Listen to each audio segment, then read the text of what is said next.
Hello everyone.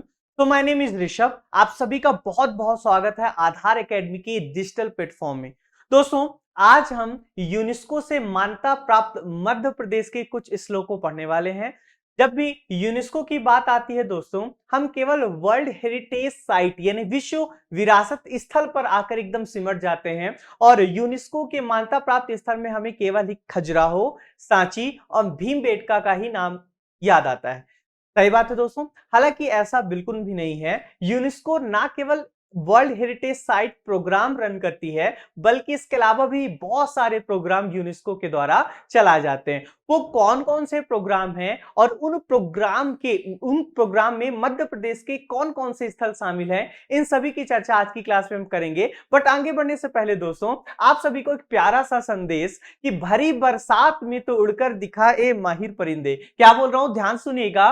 भरी बरसात में तो उड़कर दिखा ए माहिर परिंदे, खुले आसमान में तो तिनके भी सफर कर लेते हैं। ध्यान रखिएगा दोस्तों, जिस चीज की आप तैयारी कर रहे हैं, आप एक डीसी बनने जा रहे हैं, आप डिप्टी एसपी की तैयारी कर रहे हैं, ये कोई छोटी मोटी सफलता नहीं है, ये कोई छोटा सा मुकाम या मंजिल नहीं है। ये मंजिल बहुत बड़ी है दोस्तों, सफलता बहुत बड़ी है। और जितनी बड़ी सफलता दोस्तों, मेहनत भी उतनी बड़ी करनी होगी। ध्यान रखिएगा दोस्तों, मेहनत उसे नहीं कहते हैं जिस काम को करने में मन करे। जैसे सपोज करिए, आपको जब तक पढ़ने का मन कर रहा है तब तक तो आप पढ़ ही रहे हैं, इसे आप मेहनत में काउंट नहीं कर सकते। मेहनत तब शुरू होती है दोस्तों, जब पसीने का एक एक बूंद आपसे कहता है बस अब और नहीं बैठा जाता। लेकिन आपके सपने, आपके माता पिता के सपने आपको बोल रहे हैं नहीं, बस 5 मिनट और पढ़ना है। और उन 5-5 मिनट करते करते आप कब 2 से 2.5 घंटा कड़ी मेहनत कर जाते हैं, आपको पता भी नहीं चलेगा। जिस दिन आपके साथ ऐसा होने लगे दोस्तों,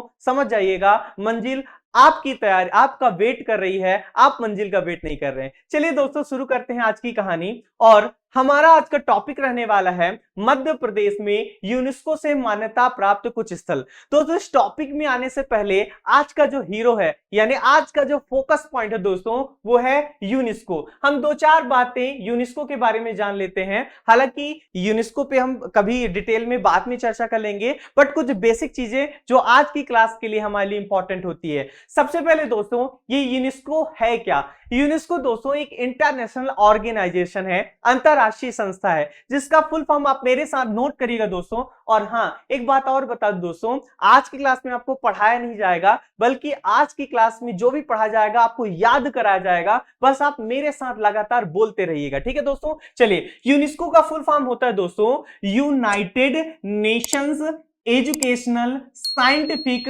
एंड कल्चरल ऑर्गेनाइजेशन। क्या दोस्तों, मैं यहां पे लिख रहा हूं यूनाइटेड, हिंदी पे लिखे दे रहा हूं दोस्तों, देवनागरी पे। यूनाइटेड आप मेरे साथ नोट करिए और बोलते रहिए। United Nations, United Nations Educational, United Nations Educational, United Nations Educational, Scientific, आप मेरे साथ लगातार बोलते रहें, Scientific, Scientific, Scientific and Cultural Organization, cultural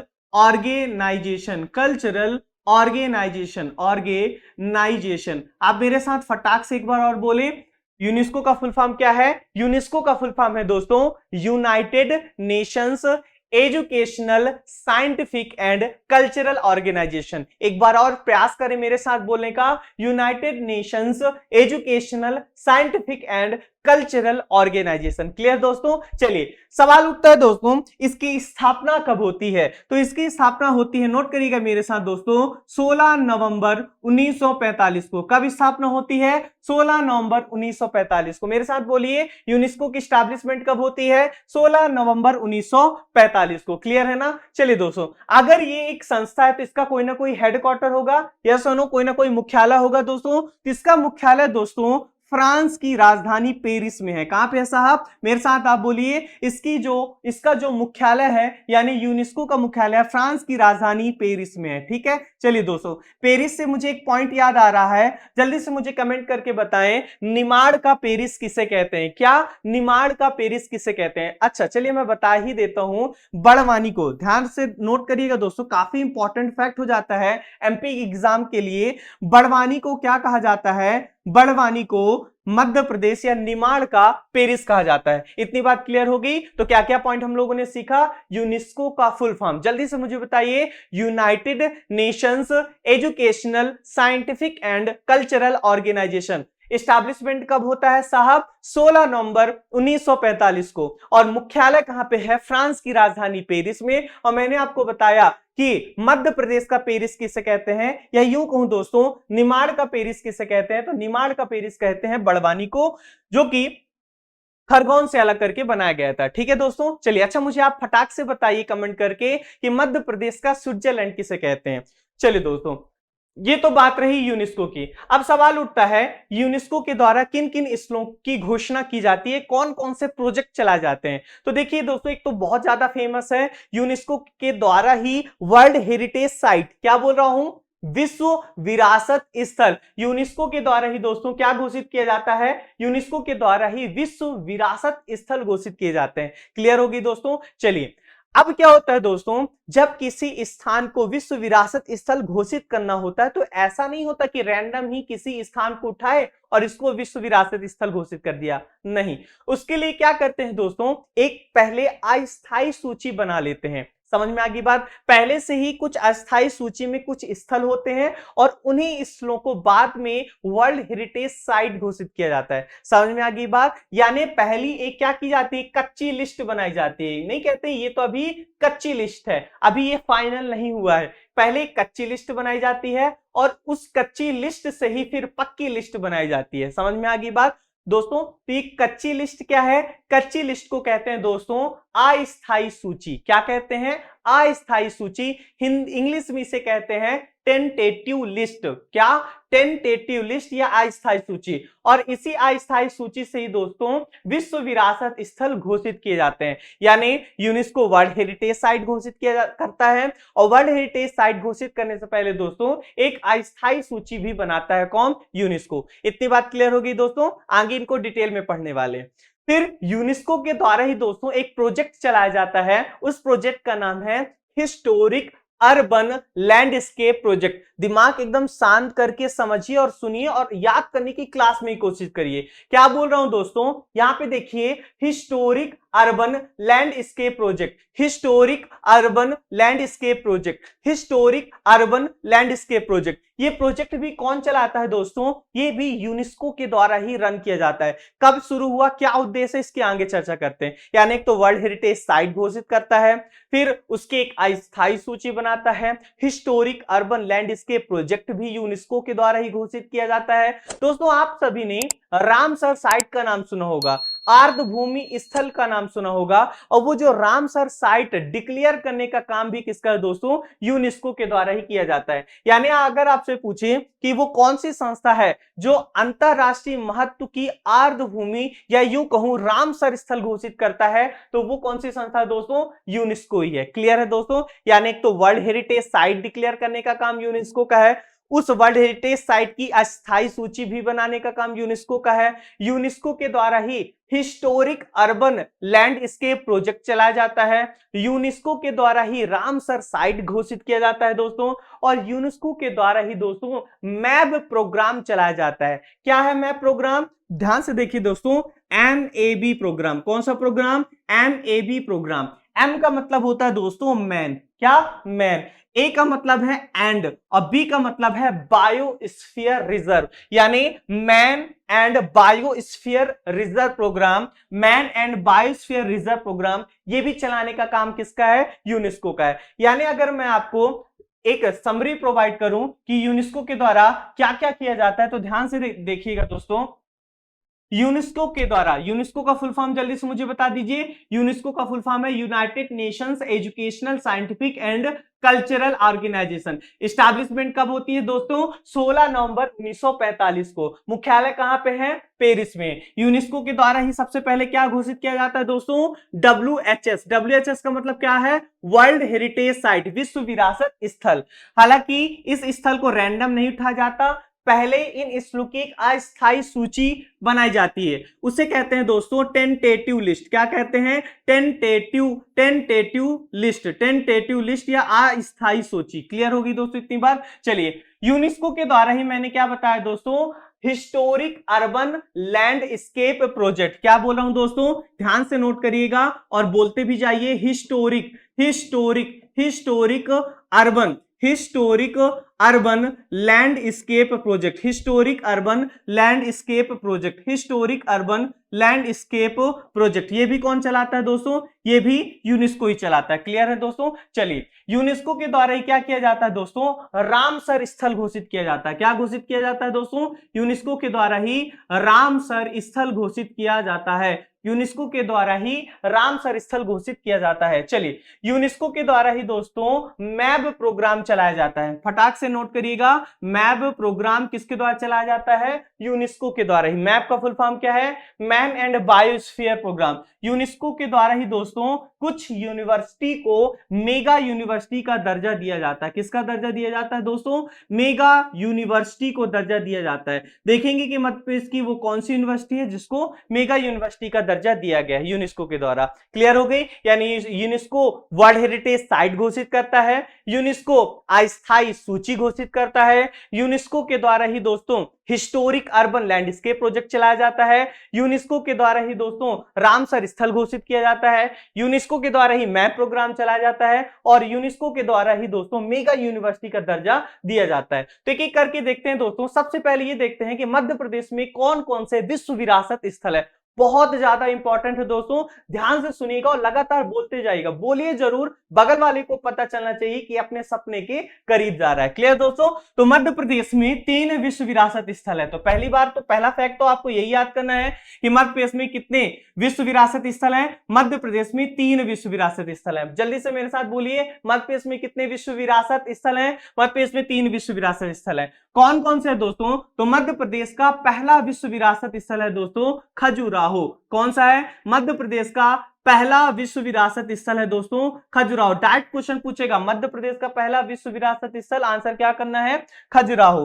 किस जिले में आता है दोस्तों, तो ये आता है छतरपुर जिले में। अभी मैप में दिखाऊंगा, भी लास्ट में क्वेश्चन भी प्रैक्टिस करेंगे। क्लियर है ना। तो मध्य प्रदेश में कुल कितने विश्व विरासत स्थल हैं, 3। मध्य प्रदेश का पहला विश्व विरासत स्थल कौन सा है, खजुराहो, जो कि किस जिले में आता है साहब, छतरपुर में। और इसे विश्व विरासत स्थल कब घोषित किया गया था दोस्तों, 1986 में। आप कैसे याद करेंगे, तो आप मेरे साथ बोलिए, छतरपुर 86। क्या, छतरपुर 86, छतरपुर 86, यानी छतरपुर में है खजुराहो, उसको विश्व विरासत स्थल कब घोषित किया गया, 1986 में। सॉरी। चलिए, मध्य प्रदेश का जो दूसरा विश्व विरासत स्थल है दोस्तों वो है सांची। कौन सा है, सांची। अब ये सांची कहां पे है दोस्तों, सांची आता है रायसेन जिले में। किस जिले में आता है साहब, सांची आता है रायसेन जिले में। और सांची को विश्व विरासत स्थल कब घोषित किया गया, तो इसे 3 साल बाद, यानी 1986 के 3 साल बाद, यानी 1989 में। कब घोषित किया गया, 1989 में। अब मेरे साथ बोलिए, सांची नवासी, छतरपुर 86, सांची नवासी, छतरपुर 86, सांची नवासी। क्लियर दोस्तों। चलिए, फिर मध्य प्रदेश का जो तीसरा या नवीनतम विश्व विरासत स्थल है दोस्तों वो है भीमबेटका। बहुत फेमस है दोस्तों, इसकी इन तीनों की चर्चा आगे वाली क्लास में, आने वाली क्लासेस में हम लोग बहुत डिटेल में पढ़ेंगे। अभी नाम सुनिए, भीमबेटका। भीमबेटका गुफाएं हैं दोस्तों, कहां पे हैं, रायसेन में है। कहां पे है साहब, भीमबेटका की गुफाएं आती हैं रायसेन में। और इसको वर्ल्ड हेरिटेज साइट कब घोषित किया गया, इसको विश्व विरासत स्थल घोषित किया गया दोस्तों 2003 में। क्लियर है। तो मध्य प्रदेश का पहला विश्व विरासत स्थल खजुराहो, छतरपुर 86, सांची 89 और भीमबेटका को विश्व विरासत स्थल घोषित किया गया 2003 में। क्लियर है। चलिए, फिर एक और क्वेश्चन आता है दोस्तों, इन तीनों स्थल की खोजकर्ता आपसे पूछे जाते हैं। हालांकि इन तीनों स्थल को हम आने वाली क्लासेस में डिटेल में पढ़ेंगे, बट अभी आप इनके खोजकर्ता का नाम याद रखिएगा, ठीक है। खजुराहो की खोज की थी दोस्तों 1838 में टी.एस. बर्ट ने। किसने, एक ब्रिटिश इंजीनियर थे दोस्तों, उनका नाम था टी.एस. बर्ट। क्या नाम था, टी.एस. बर्ट। तो अगर आपसे क्वेश्चन पूछेगा कि खजुराहो की खोज किसने की, तो 1838 में टी.एस. बर्ट ने की। सांची की खोज किसने की दोस्तों, तो 1818 में जनरल टेलर ने की। किसने की दोस्तों, 1818 में जनरल टेलर ने की। अब आप याद कैसे रखेंगे दोस्तों, मुझे बताइए। सांची का दूध पाउच आता है और सांची के दूध पाउच को पैक करने के लिए आपको टेलर के पास ले जाना पड़ेगा, तो वो क्या करेगा, पैकेट में एक सिलाई लगा देगा। या सुनो, तो सांची की खोज किसने की दोस्तों? 1818 में जनरल टेलर ने। उसी तरह दोस्तों भीमबेटका की खोज किसने की दोस्तों? 1957-58 में। कब? 1957-58 में विष्णु श्रीधर वाकड़कर। ध्यान से नाम सुनिएगा, विष्णु श्रीधर वाकड़कर, जिनका मूल नाम था दोस्तों हरिभाऊ। भीमबेटका की खोज किसने की? विष्णु श्रीधर वाकड़कर। मुझे बताइए, भीम और भीम भी भगवान है और विष्णु भी भगवान है, तो आप ऐसे याद रखिएगा। भीमबेटका की खोज किसने की? विष्णु श्रीधर वाकड़कर। और ये विष्णु श्रीधर वाकड़कर ने भीमबेटका की खोज 1957-58 में की। भीमबेटका को विश्व विरासत स्थल 2003 में घोषित किया गया। ये जो विष्णु श्रीधर वाकड़कर जी हैं दोस्तों, इनका संबंध मध्य प्रदेश के किस जिले से? ऐसा क्वेश्चन भी पूछा जाएगा तो आपको बताना है नीमच। विष्णु श्रीधर वाकड़कर जी का संबंध किस जिले से है? नीमच से है। क्लियर है? और इनका मूल नाम था हरिभाऊ। तो इतनी पॉइंट आपको ध्यान रखना है। कौन कौन से पॉइंट ध्यान रखते हैं, एक बार मैं आपको फिर रिकॉल कर देता हूं। मध्य प्रदेश में कितने विश्व विरासत स्थल है? 3। पहला खजुराहो, जो कि छतरपुर जिले में आता है। जल्दी से मुझे बताएं कब घोषित किया गया? तो छतरपुर 86। खोजकर्ता कौन है दोस्तों? टी.एस. बर्ड। दूसरा कौन सा है दोस्तों मध्य प्रदेश का? तो मध्य प्रदेश का दूसरा विश्व विरासत स्थल है दोस्तों सांची। कब घोषित किया गया? तो मैंने आपको बताया कि आपको ऐसे बोलना है सांची नवासी, यानी सांची को 1989 में वर्ल्ड हेरिटेज साइट डिक्लेयर किया गया। सांची की खोज किसने की दोस्तों? तो 1818 में जनरल टेलर ने। उसके बाद मध्य प्रदेश का नवीनतम या तीसरा विश्व विरासत स्थल कौन सा है? भीमबेटका। ये भी किस जिले में आ रहा है? रायसेन जिले में आ रहा है। और भीमबेटका की खोज विष्णु श्रीधर वाकड़कर ने की। विष्णु श्रीधर वाकड़कर का संबंध नीमच से है। इनका मूल नाम हरिभाऊ है। और वर्ष 2004-5 से विष्णु श्रीधर वाकड़कर के नाम पर ही पुरस्कार भी दिया जाता है, उसकी चर्चा हम आगे करेंगे। क्लियर दोस्तों? चलिए, उसके बाद आता है दोस्तों वो कौन कौन से हाल ही में वो स्थल हैं जिनको अस्थायी सूची में शामिल किया गया है दोस्तों। तो वर्ष 2021 में 2 ऐसे स्थल है मध्य प्रदेश के जिनको यूनेस्को की अस्थायी सूची में यानी टेंटेटिव लिस्ट में घोषित किया गया। कहने का मतलब क्या है दोस्तों? आने वाले समय में जब भी नए वर्ल्ड हेरिटेज साइट डिक्लेयर किए जाएंगे तो इस सूची से ही डिक्लेयर किए जाएंगे। और वर्ष 2021 में 2 ऐसे स्थल हैं दोस्तों जिनको अस्थायी सूची में शामिल किया गया। कौन कौन से हैं? एक तो है दोस्तों भेड़ा घाट। क्या है दोस्तों? भेड़ा घाट और लम्हेटा घाट। वहीं पे है दोस्तों, भेड़ा घाट के पास ही लम्हेटा घाट है। भेड़ा घाट और लम्हेटा घाट। क्लियर है? एक तो इसे अस्थायी सूची में शामिल किया गया है। दूसरा कौन सा है दोस्तों? दूसरा है सतपुड़ा टाइगर रिजर्व। कौन सा? Satpura tiger reserve. और इस सतपुड़ा टाइगर रिजर्व को भी क्या किया गया है दोस्तों? यूनेस्को की अस्थायी सूची में शामिल किया गया है। यानी भविष्य में ये दोनों ही स्थल क्या घोषित किए जा सकते हैं? वर्ल्ड हेरिटेज साइट घोषित किए जा सकते हैं। क्लियर दोस्तों? चलिए, 2-3 बातें सतपुड़ा टाइगर रिजर्व के बारे में जान लीजिए। हालांकि बाद में डिटेल में डिस्कस करेंगे जब हम मध्य प्रदेश के नेशनल पार्क यानी प्रोटेक्टेड एरिया नेटवर्क पढ़ेंगे।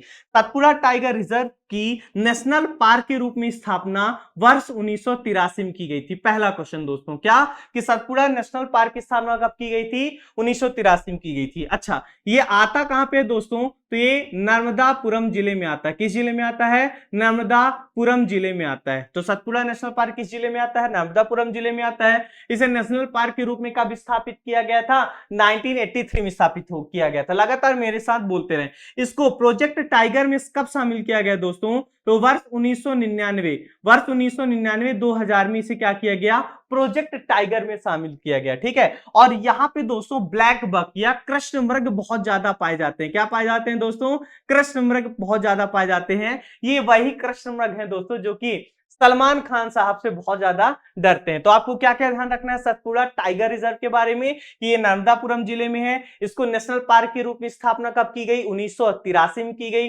प्रोजेक्ट टाइगर में कब शामिल किया गया? 1999 2000 में। यहाँ पे ब्लैक बक यानी कृष्ण मृग बहुत ज्यादा पाए जाते हैं। उसी तरह दोस्तों 2-3 बात भेड़ा घाट के बारे में आपको ध्यान रखना है। भेड़ा घाट है कहां पे दोस्तों? तो आप सभी को पता है ये जबलपुर में। कहां पे है? जबलपुर में। भेड़ा घाट क्यों फेमस है दोस्तों? तो नर्मदा नदी के द्वारा भेड़ा घाट पर संगमरमर की चट्टानों को काटते हुए एक बहुत ही सुंदर जलप्रपात बनाया जाता है। क्या नाम है उस वाटरफॉल का दोस्तों जो कि भेड़ा घाट में बनाया जाता है नर्मदा नदी के द्वारा? धुआंधार वाटरफॉल। कौन सा? धुआंधार वाटरफॉल। क्लियर है दोस्तों? तो भेड़ाघाट किसके लिए फेमस है दोस्तों? अपने धुआंधार वाटरफॉल के लिए वर्ल्ड फेमस है। क्लियर है? भेड़ाघाट का नाम भेड़ाघाट क्यों पड़ा दोस्तों? एक ऋषि थे, उनका नाम था भृगु ऋषि। कौन से ऋषि? भृगु ऋषि। भृगु ऋषि ने इस भेड़ाघाट में तपस्या की थी, जिसके कारण भृगु ऋषि के नाम पर इसका नाम क्या हो गया? भेड़ाघाट पड़ गया। क्लियर दोस्तों? चलिए, उसके बाद आपको एक और पॉइंट ध्यान रखना है दोस्तों भेड़ाघाट के बारे में। भेड़ाघाट के पास ही दोस्तों एक बहुत फेमस मंदिर है, उसका नाम है 64 योगिनी मंदिर। हालांकि इसकी चर्चा हम आगे करेंगे। कौन सी मंदिर है? 64 योगिनी मंदिर, जिसे एक और नाम से जाना जाता है गोलकी मठ। क्लियर है ना? तो कितने पॉइंट आपको ध्यान रखना है दोस्तों? तो आपको पहला पॉइंट ध्यान रखना है कि यूनेस्को के द्वारा वर्ष 2021 में 2 स्थलों को अस्थायी सूची में शामिल किया गया। वो 2 स्थल कौन कौन से हैं? एक है भेड़ाघाट लमेटा घाट, और दूसरा है दोस्तों सतपुड़ा टाइगर रिजर्व। भेड़ाघाट लमेटा घाट कहां पे है दोस्तों? जबलपुर में है। और सतपुड़ा टाइगर रिजर्व कहां पे है दोस्तों? नर्मदापुरम जिले में है। सतपुड़ा टाइगर रिजर्व की नेशनल पार्क के रूप में स्थापना कब की गई थी? वर्ष 1983 में। और प्रोजेक्ट टाइगर में कब शामिल किया गया था? वर्ष 1999-2000 में। क्लियर है दोस्तों? चलिए, अगला पॉइंट आता है दोस्तों, अब इस मैप में भी देख लीजिए साहब, ये है होशंगाबाद। हालांकि अब इसका नाम 7-8 फरवरी 2022 को नर्मदा महोत्सव मनाया गया था सेठानी घाट होशंगाबाद में, और उसी दौरान होशंगाबाद किले का नाम बदल के क्या कर दिया गया है? नर्मदापुरम। तो यहाँ पे है दोस्तों सतपुड़ा टाइगर रिजर्व। क्या है? यहाँ पे है सतपुड़ा टाइगर रिजर्व। और ये देखिए दोस्तों, यहाँ पे है जबलपुर, और जबलपुर में है दोस्तों भेड़ाघाट। क्या है? जबलपुर में है भेड़ाघाट। इतनी बात क्लियर हो गई। चलिए कहानी को आगे बढ़ाते हैं दोस्तों। ठीक है, चलिए लास्ट में एक प्रैक्टिस क्वेश्चन भी है, जो आपको ये बताएगा कि आपको कितनी चीजें याद हुई हैं, कितनी चीजें याद नहीं हुई हैं। यूनेस्को के द्वारा ही दोस्तों, जल्दी से मुझे यूनेस्को का फुल फॉर्म बताइए दोस्तों। यूनेस्को का फुल फॉर्म क्या है? United Nations Educational Scientific and Cultural Organization. Clear है दोस्तों? इसी यूनेस्को के द्वारा ही दोस्तों हिस्टोरिक अर्बन लैंडस्केप प्रोजेक्ट चलाया जाता है। अब समझिए दोस्तों, ये हिस्टोरिक अर्बन लैंडस्केप प्रोजेक्ट है क्या? सबसे पहली बात, इस प्रोजेक्ट की शुरुआत वर्ष 2011 में हुई। कब हुई? वर्ष 2011 में हुई। किसके द्वारा किया गया? यूनेस्को के द्वारा किया गया। अब इसका मतलब क्या दोस्तों? इस पूरे शब्द को हम तोड़ते हैं। सबसे पहला आता है हिस्टोरिक। हिस्टोरिक का मतलब क्या होता है दोस्तों? हिस्टोरिक का मतलब होता है ऐतिहासिक। यस और नो? हिस्टोरिक का मतलब क्या होता है? ऐतिहासिक। अर्बन का मतलब क्या होता है? शहर।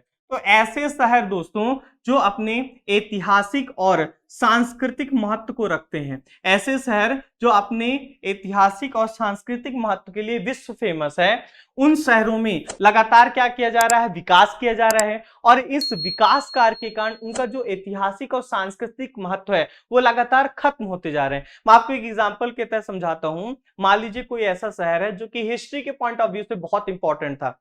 वहां पे सकरी सकरी गलियां हैं, प्राचीन टाइम की, प्राचीन जो है वंश की जो चला करते थे उस टाइम पे, बहुत प्राचीन प्राचीन किले हैं। लेकिन उसके आसपास लगातार क्या किया जा रहा है? विकास परियोजनाएं चलाई जा रही हैं। और उस विकास परियोजनाओं के कारण वो जो किले हैं या फिर पुरानी बस्तियां, उनको तोड़ा जा रहा है, जिसके कारण वो अपने ऐतिहासिक महत्व को भी खोते जा रहे हैं और अपने सांस्कृतिक महत्व को भी खोते जा रहे हैं। तो यूनेस्को ने एक जिम्मा उठाया दोस्तों, ऐसे शहर जिनका बहुत ज्यादा ऐतिहासिक और सांस्कृतिक महत्व है और वो अपनी विकास परियोजनाओं के कारण अपना महत्व खोते जा रहे हैं, तो उनको क्या घोषित करना? उनको इस प्रोजेक्ट के तहत लाना। और जब कोई शहर यूनेस्को के हिस्टोरिक अर्बन लैंडस्केप प्रोजेक्ट में शामिल हो जाता है, तो उसका डेवलपमेंट कैसे करें कि विकास कार्य भी चलता रहे और उनके ऐतिहासिक और सांस्कृतिक महत्व को भी नुकसान ना पहुंचे, उस सब चीजों के लिए यूनेस्को क्या करता है? एडवाइस देता है, कई बार फंड भी प्रोवाइड कराता है। समझ में आ गई बात? तो हिस्टोरिक अर्बन लैंडस्केप प्रोजेक्ट कौन चलाता है?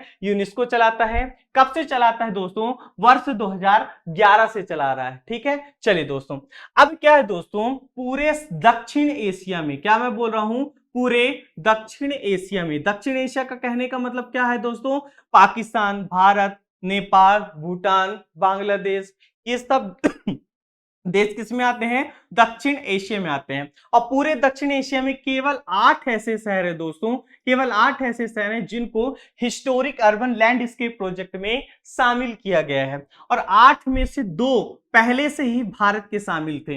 वो दो कौन कौन से थे दोस्तों? एक तो था वाराणसी यानी यूपी, वाराणसी ये पहले से ही शामिल था इस प्रोजेक्ट में, और दूसरा अजमेर दोस्तों जो कि राजस्थान में है। अजमेर भी यूनेस्को के इस प्रोजेक्ट में पहले से ही शामिल था। अब दोस्तों वर्ष 2021 में क्या, वर्ष 2021 में दो नए स्थल घोषित किए गए इसके तहत, हिस्टोरिक अर्बन लैंडस्केप प्रोजेक्ट के तहत। और ये दोनों स्थल कहां के दोस्तों? मध्य प्रदेश के हैं। वो कौन कौन से स्थल हैं दोस्तों? एक तो है दोस्तों ग्वालियर। क्या है दोस्तों? ग्वालियर। तो ग्वालियर को, ये जो ग्वालियर शहर है दोस्तों, इस हिस्टोरिक अर्बन लैंडस्केप प्रोजेक्ट में शामिल होने वाला 7वें नंबर का स्थल है। मैंने क्या बताया? टोटल दक्षिण एशिया में 8 ऐसे शहर हैं जिनको हिस्टोरिक अर्बन लैंडस्केप प्रोजेक्ट में शामिल किया गया है, जिनमें से वाराणसी और अजमेर भारत के पहले से शामिल थे। 7वें नंबर में मध्य प्रदेश का ग्वालियर शामिल हो गया दोस्तों, और 8वें नंबर पे ओरछा शामिल हो गया। क्या शामिल हो गया दोस्तों? ओरछा। ये किस जिले में आता है? ओरछा निवाड़ी जिले में आता है। क्लियर है ना? और ये 8वां ऐसा शहर है दोस्तों जो कि हिस्टोरिक अर्बन लैंडस्केप प्रोजेक्ट में शामिल हुआ है। तो आपको क्या क्या ध्यान रखना है दोस्तों? एक बार फिर से सुन लीजिए। हिस्टोरिक अर्बन लैंडस्केप प्रोजेक्ट किस संस्था के द्वारा चलाया जाता है? यूनेस्को के द्वारा चलाया जाता है। कब से चलाया जा रहा है? 2011 से चलाया जा रहा है। दक्षिण एशिया में कुल 8 ऐसे शहर हैं जिनको हिस्टोरिक अर्बन लैंडस्केप प्रोजेक्ट में शामिल किया गया है। 8 शहर में 2 पहले से ही भारत के थे। कौन कौन से थे? एक तो वाराणसी उत्तर प्रदेश और अजमेर राजस्थान। 7वां जो स्थल है या 7वां शहर जो है जो कि इस प्रोजेक्ट में शामिल हुआ है वो है ग्वालियर, और 8वां शहर कौन सा है दोस्तों? ओरछा। इतनी बात याद रह जाएगी। चलिए दोस्तों अगले पॉइंट पर आते हैं। आप यहां पे देखिए दोस्तों, ये है ग्वालियर। क्या है? यहां पे देखिए दोस्तों, ये है ग्वालियर जो कि इस प्रोजेक्ट में शामिल होने वाला, हिस्टोरिक अर्बन लैंडस्केप प्रोजेक्ट में शामिल होने वाला 7वां स्थल है। और ये देखिए दोस्तों एक छोटा सा जिला है जो कि 2018 में ही बना है, मध्य प्रदेश का 52वां जिला, ये है निवाड़ी। और निवाड़ी में ही आता है दोस्तों ओरछा, जिसका पुराना नाम गंगापुरी भी मिलता है, और जिसे मध्य प्रदेश का क्या कहते हैं? मध्य प्रदेश का अयोध्या भी कहते हैं। क्लियर है? तो हिस्टोरिक अर्बन लैंडस्केप प्रोजेक्ट में शामिल होने वाला ग्वालियर 7वां स्थल है और ओरछा 8वां स्थल है। क्लियर है दोस्तों? चलिए ये सब बातें आप दिमाग में बैठाते रहिएगा, लास्ट में आपके लिए कुछ क्वेश्चन भी है। चलिए यूनेस्को के द्वारा ही क्या घोषित किया जाता है दोस्तों? यूनेस्को के द्वारा ही रामसर साइट घोषित किया जाता है। अब रामसर साइट क्या है दोस्तों? कहानी है, वर्ष है 1971 की, यानी कहानी कब की है? 1971 की। 1971 में क्या होता है दोस्तों? ईरान का एक शहर था रामसर, और रामसर में वैश्विक नेताओं की एक सभा बुलाई गई और उसमें एक समझौता पारित किया गया, जिस समझौते में आर्द्रभूमि को संरक्षण, आर्द्रभूमि का कहने का मतलब क्या है दोस्तों? ऐसे जमीन का ऐसा टुकड़ा जो वर्ष के अधिकतर समय तक क्या पानी में डूबा रहे, जैसे तालाब, झील। आपके एक धान का खेत भी दोस्तों क्या है? एक प्रकार की आर्द्रभूमि है। तो समझ में आ गई बात। आर्द्रभूमि क्या है? जमीन का वो टुकड़ा जो वर्ष के अधिकतर समय तक पानी में सबमर्ज रहता है, डूबा हुआ रहता है, उन्हें हम क्या कहते हैं? आर्द्रभूमि कहते हैं। और इन आर्द्रभूमि का संरक्षण हमारे लिए बहुत ज्यादा जरूरी है दोस्तों। क्यों? क्योंकि आर्द्रभूमि में जलीय पारिस्थितिक तंत्र चलता है, जलीय फूड चेन और फूड वेब, जलीय खाद्य श्रृंखला और खाद्य जाल चलता है, और उस खाद्य श्रृंखला और खाद्य जाल को सुरक्षित बनाए रखने के लिए हमें आर्द्रभूमि का संरक्षण करना बहुत ज्यादा जरूरी है। और उसी आर्द्रभूमि के संरक्षण के लिए ईरान का एक शहर है दोस्तों रामसर, वहां पे 1971 में एक समझौता पारित किया जाता है। उस समझौते को रामसर समझौता कहते हैं, और उस समझौते के तहत जो झील हो गए, तालाब हो गए, इनको रामसर साइट घोषित किया जाता है। तो सवाल उठता है पूरे देश में कितने रामसर साइट हैं? तो पूरे देश में 49 रामसर साइट है। वर्तमान में अगर बात करें तो 49 रामसर स्थल हैं। अभी 49 कौन कौन से हैं? तो ये आपके लिए इन्वायरमेंट के पॉइंट ऑफ व्यू से काफी ज्यादा इंपॉर्टेंट हो जाता है। एमपीजीएस के पॉइंट ऑफ व्यू से दोस्तों मध्य प्रदेश का केवल एक स्थल है जो रामसर साइट डिक्लेयर किया गया है। वर्ष है 2002 का। कब का दोस्तों? वर्ष है सॉरी वर्ष है 2002 का दोस्तों। और 2002 में भोज वेटलैंड, क्या दोस्तों? 2002 में भोज वेटलैंड जो कि कहां पे है दोस्तों? भोपाल में है। इसको क्या घोषित किया गया था? रामसर साइट घोषित किया गया था। क्लियर होगी इतनी बात? अच्छा एक पॉइंट और समझिए दोस्तों, भोपाल में है एक बड़ा तालाब। क्या है दोस्तों? भोपाल में एक है बड़ा तालाब। या सुनो, भोपाल में क्या है? एक है बड़ा तालाब और एक क्या है दोस्तों? एक है छोटा तालाब। या सुनो, भोपाल को तालाबों का शहर कहते हैं कि नहीं कहते? कहते हैं। भोपाल के बारे में एक जो है एक सेंटेंस या एक दोहा चलाता है, कहा जाता है कि तालों में ताल, भोपाल का ताल, बाकी सब तलैया। क्लियर है? तो भोपाल में एक बड़ा तालाब है दोस्तों, इसी बड़े तालाब को भोज ताल कहते हैं। लोग कंफ्यूज रहते हैं कि भोज वेटलैंड, बड़ा तालाब और छोटा तालाब, इन तीनों में कंफ्यूज रहते हैं। तो ध्यान सुनिए दोस्तों, ये है बड़ा तालाब, जिसका दूसरा नाम क्या है? भोज तालाब, और ये है छोटा तालाब। दोनों को मिलाकर वर्ष 2002 में भोज वेटलैंड डिक्लेयर किया गया। क्या घोषित किया गया दोस्तों? भोज वेटलैंड, भोज आर्द्र भूमि घोषित किया गया। और ये जो भोज वेटलैंड है दोस्तों, मध्य प्रदेश का अभी तक का एकमात्र है। हालांकि मध्य प्रदेश सरकार ने सिरपुर तालाब को भी संरक्षण दिया है, शांत सागर झील को भी संरक्षण दिया है, यशवंत सागर को भी संरक्षण दिया है, और इसका भी प्रस्ताव भेजा है कि इनको भी आप रामसर साइट डिक्लेयर करिए। लेकिन अभी वर्तमान में तो केवल एक ही है, वो है भोज वेटलैंड। क्लियर है दोस्तों? तो क्या क्या ध्यान रखना है आपको? सॉरी, तो आपको ध्यान रखना है कि रामसर स्थल कौन घोषित करता है? यूनेस्को घोषित करता है। और मध्य प्रदेश में कितने रामसर स्थल हैं? एक है। पूरे देश में 49 है। मध्य प्रदेश का एकमात्र रामसर स्थल कौन सा है? भोज वेटलैंड। भोज वेटलैंड में दोस्तों बड़ा तालाब भी शामिल है और छोटा तालाब भी शामिल है। बड़े तालाब को ही भोज ताल कहते हैं। और एक बात और ध्यान रखिएगा दोस्तों, अगर आप भोपाल में घूमे होंगे बड़ा तालाब और छोटा तालाब, तो बड़े तालाब और छोटे तालाब दोनों के बीच में एक महल है दोस्तों, उस महल का नाम है रानी कमलापति महल। तो इसको भी आप सॉरी दिमाग में बैठा कर रखिएगा। चलिए, यूनेस्को के द्वारा ही दोस्तों मेगा यूनिवर्सिटी का दर्जा दिया जाता है। अब ये क्या कहे दोस्तों, ये क्या प्रॉब्लम है? मेगा यूनिवर्सिटी कहने का मतलब, मेगा यूनिवर्सिटी कहने का मतलब है दोस्तों, कुछ जनरली यूनिवर्सिटी का दायरा कितना होता है दोस्तों? एक या दो जिले में, यस और नो। लेकिन कुछ यूनिवर्सिटी ऐसी होती है दोस्तों जिनका एक कवर एरिया, यानी जो बहुत बड़े एरिया को क्या करते हैं? कवर करते हैं, और जनसंख्या के बहुत बड़े हिस्से को शिक्षित करने का काम करते हैं। यस और नो। उसी में एक यूनिवर्सिटी है दोस्तों मध्य प्रदेश की, आप लोगों ने सुना होगा, भोज ओपन यूनिवर्सिटी, राजा भोज मुक्त विश्वविद्यालय। और राजा भोज मुक्त विश्वविद्यालय को ही यूनेस्को के द्वारा क्या घोषित किया गया है दोस्तों? यूनेस्को के द्वारा मेगा यूनिवर्सिटी का दर्जा दिया गया। तो सवाल डायरेक्ट पूछेगा कि मध्य प्रदेश की किस यूनिवर्सिटी को मेगा यूनिवर्सिटी का दर्जा दिया गया है, तो आपको क्या बोलना है? राजा भोज या भोज मुक्त विश्वविद्यालय। क्या दोस्तों? भोज मुक्त विश्वविद्यालय, भोज मुक्त विश्वविद्यालय। क्लियर है ना? भोज मुक्त विश्वविद्यालय, इसको यूनेस्को के द्वारा मेगा यूनिवर्सिटी का दर्जा दिया गया है। सवाल उठता है इसकी स्थापना कब होती है दोस्तों? इसकी स्थापना 1991 के अधिनियम के तहत होती है, यानी ये एक सांविधिक निकाय है।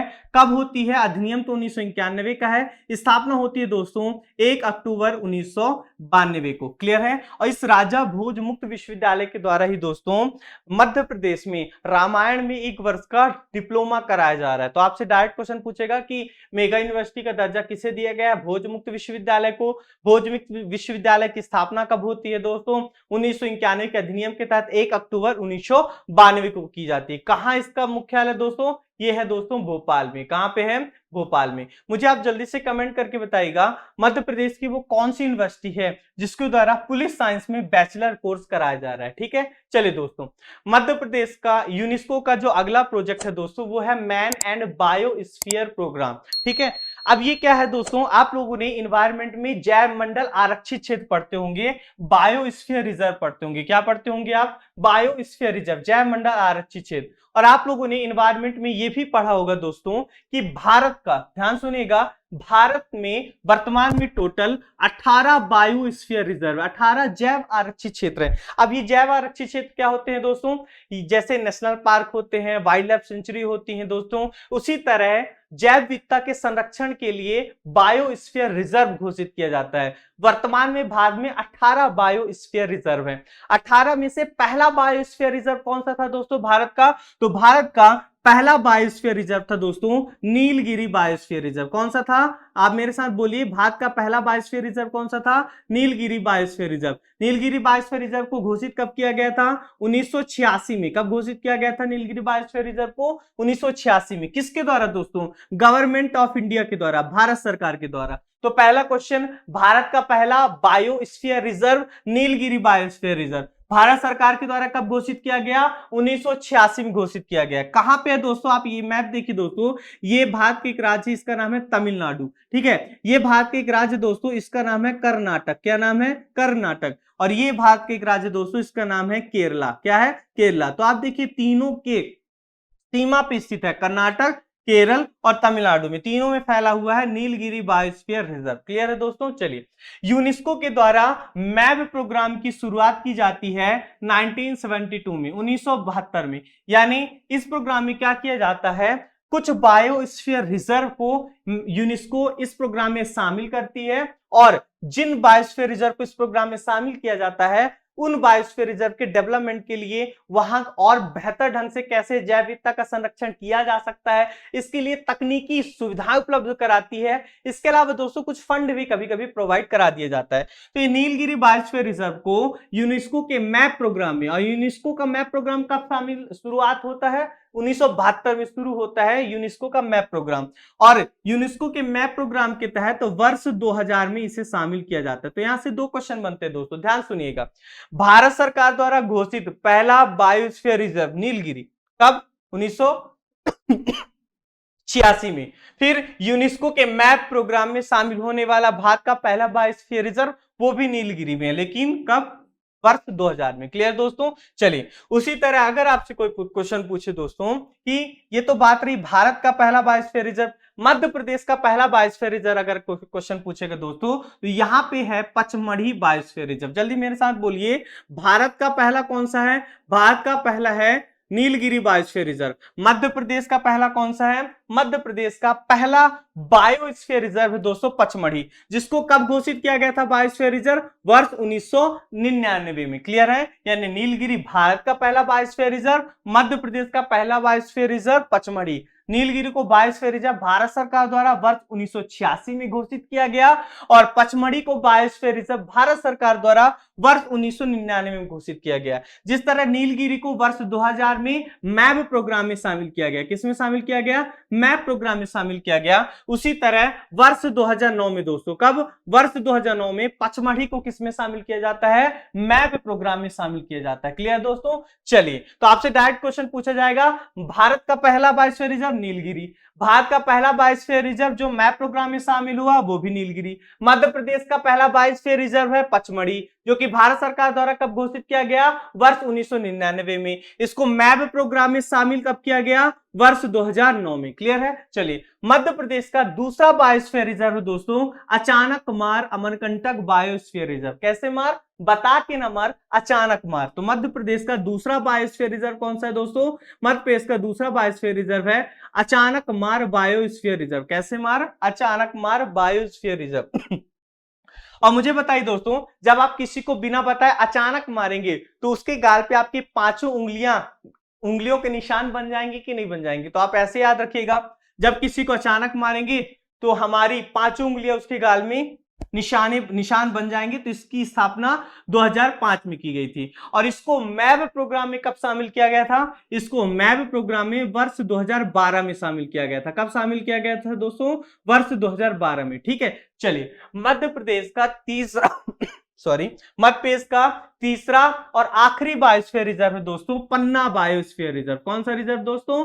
पन्ना बायोस्फीयर रिजर्व। पन्ना बायोस्फीयर रिजर्व। और इस पन्ना बायोस्फीयर रिजर्व की स्थापना होती है दोस्तों वर्ष 2011 में। कब? वर्ष 2011 में। और इसको मैप प्रोग्राम में शामिल किया जाता है वर्ष 2020 में। मैप प्रोग्राम में कब शामिल किया जाता है? वर्ष 2020 में। अब यहां पे देखिए दोस्तों, क्वेश्चनों का भरमार है। भारत का पहला बायोस्फीयर रिजर्व नीलगिरी कब घोषित किया गया? 1986 में। मैप प्रोग्राम में कब शामिल हुआ? 2000 में।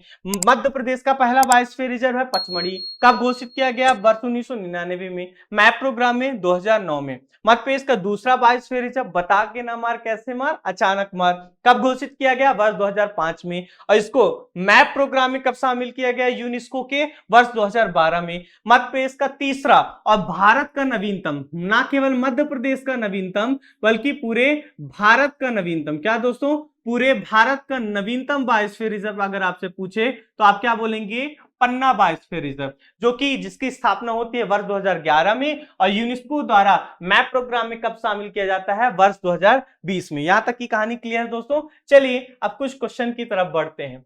यहां पे क्वेश्चन पूछा गया है दोस्तों, निम्न में से असत्य कथन। देखिए जब भी ऐसा क्वेश्चन आए कि सत्य या असत्य, तो आपको सिंपल उसे अंडरलाइन कर लेना है। क्या कर लेना है दोस्तों, उसे आपको अंडरलाइन कर लेना है, ठीक है। यहां पे बोला गया है निम्न में से असत्य कथन चुनिए।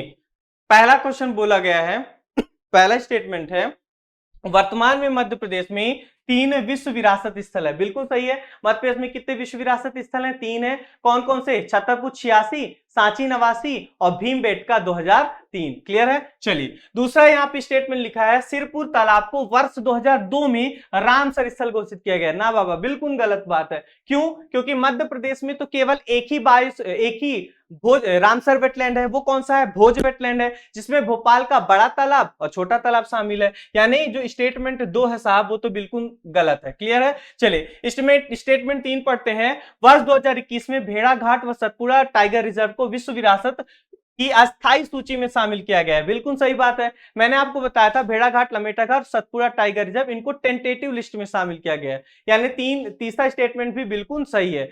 चौथा स्टेटमेंट पढ़ते हैं, भोज मुक्त विश्वविद्यालय को यूनेस्को द्वारा मेगा यूनिवर्सिटी का दर्जा दिया गया है। बिल्कुल सही बात है। मैंने आपको बताया था भोज मुक्त विश्वविद्यालय जिसकी स्थापना 1991 के अधिनियम के तहत 1 अक्टूबर 1992 को होती है, और इस यूनिवर्सिटी को क्या घोषित किया गया है, यूनेस्को के द्वारा मेगा यूनिवर्सिटी घोषित किया गया। यानी चौथा स्टेटमेंट भी बिल्कुल सही। हमें असत्य बताना है, यानी पहला सही है तो हमारा आंसर ये होगा नहीं, दूसरा गलत है और हमें गलत बताना है, तो हमारा आंसर क्या हो गया दोस्तों, सी, यानी केवल 2। यानी सिरपुर तालाब जो कि इंदौर में है, ये अभी तक भोज वेटलैंड डिक्लेयर नहीं किया गया है। हालांकि मध्य प्रदेश सरकार द्वारा सांक सागर झील, सिरपुर तालाब, इन सभी को का प्रस्ताव भेजा गया है कि इनको भी आप क्या करें, वर्ल्ड रामसर साइट डिक्लेयर करें। ठीक है। चलिए अगला क्वेश्चन में आपसे पूछा गया है सत्य, तो आपको क्या अंडरलाइन कर लेना है, सत्य। अब आपको देखना है, पहला स्टेटमेंट बोल रहा है वर्तमान में मध्य प्रदेश के तीनों बायोस्फीयर रिजर्व यूनेस्को द्वारा मान्यता प्राप्त हैं। तो देखिए दोस्तों, बिल्कुल मध्य प्रदेश में 3 बायोस्फीयर रिजर्व है। पहला है पचमढ़ी, दूसरा है चाणक्य और तीसरा है पन्ना। और पन्ना भारत का नवीनतम है। वर्ष 2020 में ही इसको मैप प्रोग्राम में शामिल किया गया है। पचमढ़ी को 2009 में मैप प्रोग्राम में शामिल किया गया है, चाणक्य को 2012 में, और ये जो अपना पन्ना है 2020 में बायोस्फीयर रिजर्व में मैप प्रोग्राम में शामिल है। यानी कथन पहला तो बिल्कुल सही है कि वर्तमान में मध्य प्रदेश की तीनों बायोस्फीयर रिजर्व यूनेस्को द्वारा मान्यता प्राप्त है, यानी ये बिल्कुल सही है। दूसरा स्टेटमेंट है मैप प्रोग्राम में शामिल होने वाला नवीनतम बायोस्फीयर रिजर्व चाणक्य है। अरे कैसे हो गई चाणक्य? क्यों? क्योंकि वर्ष 2020 में पन्ना, क्या वर्ष 2020 में पन्ना को मैप प्रोग्राम में शामिल किया गया, तो चाणक्य नवीनतम नहीं है। चाणक्य तो मध्य प्रदेश का दूसरा है, मध्य प्रदेश का लेटेस्ट खुद पन्ना है, तो यानी ये दूसरा स्टेटमेंट बिल्कुल गलत है। तीसरा, भोज वेटलैंड के तहत केवल बड़ा तालाब ही शामिल है। गलत बात है दोस्तों। मैंने बताया था बड़ा तालाब और छोटा तालाब दोनों ही भोज वेटलैंड में शामिल रामसर साइट है, यानी तीसरा स्टेटमेंट भी बिल्कुल गलत है। चौथा, ग्वालियर और ओरछा दोनों को ही यूनेस्को के अर्बन लैंडस्केप प्रोजेक्ट में शामिल किया गया है। बिल्कुल, मैंने बताया था साउथ एशिया में टोटल 8 है, 7वें नंबर में शामिल होने वाला ग्वालियर और 8वें नंबर में ओरछा है, यानी चौथा स्टेटमेंट बिल्कुल सही है। यानी आपसे सत्य कथन पूछा है तो केवल बी, यानी 1 और 4 आपसे इसमें क्या है दोस्तों, अपना आंसर होगा, यानी 1 और 4 क्या है, सत्य है। चलिए दोस्तों, अगले सवाल में पूछा गया है कि मध्य प्रदेश की किस यूनिवर्सिटी को यूनेस्को के द्वारा मेगा यूनिवर्सिटी का दर्जा दिया गया। जल्दी बताइए दोस्तों, अभी मैंने आपसे चर्चा किया है भोज ओपन यूनिवर्सिटी, जिसकी स्थापना 1991 के अधिनियम के तहत 1 अक्टूबर 1992 को होता है, और इस भोज ओपन यूनिवर्सिटी को क्या डिक्लेयर किया गया है मध्य प्रदेश के यूनेस्को के द्वारा, मेगा यूनिवर्सिटी। क्लियर है। चलिए, बौद्ध स्थल सांची को किस वर्ष विश्व विरासत सूची में शामिल किया गया? तो मैंने आप लोगों को बताया है सांची 89, यानी सांची को 1989 में क्या किया गया है, वर्ल्ड हेरिटेज साइट में शामिल किया गया है। सांची की खोज जनरल टेलर द्वारा 1818 में की गई थी। तीसरा क्वेश्चन पूछता है खजुराहो की खोजकर्ता किस अंग्रेज इंजीनियर को माना जाता है? मैंने बताया था दोस्तों, खजुराहो आराम में चंदेलों की राजधानी थी, लेकिन जब चंदेलों ने अपनी राजधानी महोबा कालिंजर में शिफ्ट कर ली तो मध्यकाल तक आते आते खजुराहो का महत्व लगभग शून्य हो जाता है। और एक अंग्रेज अधिकारी आते हैं वर्ष 1838 में, उनका नाम रहता है दोस्तों टी.एस. बट, और टी.एस. बट द्वारा खजुराहो को फिर से जनता के सामने लाया जाता है। इसलिए खजुराहो के अगर खोजकर्ता आपसे पूछेंगे तो आपको क्या बोलना है, टी.एस. बट। भीमबेटका के विश्वश्रीधर वाकड़कर, सांची के टेलर, जनरल टेलर। भीमबेटका को किस वर्ष विश्व विरासत सूची में शामिल किया गया? मैंने बताया था मध्य प्रदेश में 3 है विश्व विरासत स्थल। कौन कौन से हैं? छतरपुर 86, सांची 89, भीमबेटका 2003, यानी खजुराहो 1986 में, सांची 1989 में। और मध्य प्रदेश का नवीनतम या मध्य प्रदेश का तीसरा विश्व विरासत स्थल कौन सा? भीमबेटका, जिसे वर्ष 2003 में शामिल किया गया था, जिसके खोजकर्ता 1958 में विष्णुश्रीधर वाकड़कर को माना जाता है, जिनका संबंध नीमच से है। विष्णुश्रीधर वाकड़कर जी का संबंध मध्य प्रदेश के किस जिले से? अभी मैंने बताया नीमच से है। इनका मूल नाम है हरिभाऊ और इन्हीं के नाम में विष्णुश्रीधर वाकड़कर पुरस्कार दिया जाता है पुरातत्वविदों को। वर्ष 2004-5 इसकी शुरुआत की गई है। यूनेस्को द्वारा मान्यता प्राप्त भारत का पहला जैव मंडल आरक्षित क्षेत्र भारत का पूछ रहा है तो नीलगिरी, क्लियर है ना? वर्ष 2000 में। मध्य प्रदेश का पहला पूछेगा तो पचमढ़ी, ठीक है। वर्तमान में मध्य प्रदेश में कितने बायोस्फीयर रिजर्व है? तो मध्य प्रदेश में 3 बायोस्फीयर रिजर्व है और तीनों को ही क्या शामिल किया, किसमें शामिल किया गया है? यूनेस्को के मैप प्रोग्राम में। वर्ष 2009 में किन या किस बायोस्फीयर रिजर्व को यूनेस्को के मैप प्रोग्राम में शामिल किया गया? देखिए दोस्तों, मध्य प्रदेश का पहला बायोस्फीयर रिजर्व था पचमढ़ी, जिसको भारत सरकार द्वारा 1999 में स्थापित किया गया था। और इस पचमढ़ी को वर्ष 2009 में किसमें शामिल किया गया? यूनेस्को के मैप प्रोग्राम में। 2009 में एक और भारत का बायोस्फीयर रिजर्व है दोस्तों, जिसको क्या किसमें शामिल किया गया था? मैप प्रोग्राम में। तो 2009 में 2 स्थल हैं जिनको मैप प्रोग्राम में शामिल किया गया था। एक तो था दोस्तों पचमढ़ी, जो कि यहाँ पे है, 2009 में इसको शामिल किया गया था मैप प्रोग्राम में यूनेस्को के, क्लियर है। और एक और है दोस्तों, ये देखिए एक राज्य है यहाँ पे, ये है मेघालय। कौन सा राज्य? मेघालय। कैपिटल क्या है? शिलोंग। और मेघालय में एक बायोस्फीयर रिजर्व दोस्तों, उसका नाम है नॉकरेक बायोस्फीयर रिजर्व। कौन सा? नॉकरेक बायोस्फीयर रिजर्व। और इस नॉकरेक बायोस्फीयर रिजर्व को भी 2009 में क्या किया गया था? 2009 में मैप प्रोग्राम में शामिल किया गया था। यानी आपसे क्वेश्चन बिल्कुल पूछा जा सकता है कि 2009 में पचमढ़ी के साथ मध्य भारत के और किस बायोस्फीयर रिजर्व को मैप प्रोग्राम में शामिल किया गया था? तो आपको क्या बोलना है? नॉकरेक बायोस्फीयर रिजर्व। कहां पे आता है? मेघालय में। मेघालय की राजधानी क्या है साहब? शिलांग। क्लियर इतनी बात? चलिए अगला क्वेश्चन पूछा गया है, भारत का नवीनतम जैव मंडल आरक्षित क्षेत्र कौन सा है? तो मैंने आप लोग को बताया था दोस्तों, भारत का नवीनतम और मध्य प्रदेश का नवीनतम दोनों ही कौन सा है दोस्तों? पन्ना है, जिसको कब भारत सरकार द्वारा स्थापित किया गया था? तो भारत सरकार द्वारा 2011 में। और मैप प्रोग्राम में शामिल कब हुआ? तो मैप प्रोग्राम में शामिल हुआ 2020 में। तो दोनों तरह से क्वेश्चन पूछ सकता है कि मध्य प्रदेश और भारत का नवीनतम बायोस्फीयर रिजर्व भी कौन सा है? पन्ना। मैप प्रोग्राम में शामिल होने वाला मध्य प्रदेश और भारत का नवीनतम बायोस्फीयर रिजर्व कौन सा है? तो वो भी होगा पन्ना। आई होप दोस्तों आज आप लोगों ने क्लास को एंजॉय किया होगा। मिलते हैं नेक्स्ट क्लास में, तब तक के लिए हंसते रहिए, मुस्कुराते रहिए। वीडियो पसंद आए तो लाइक और शेयर करना बिल्कुल ना भूलें। आधार एकेडमी को अपना सपोर्ट और प्यार यूं ही बनाए रहे।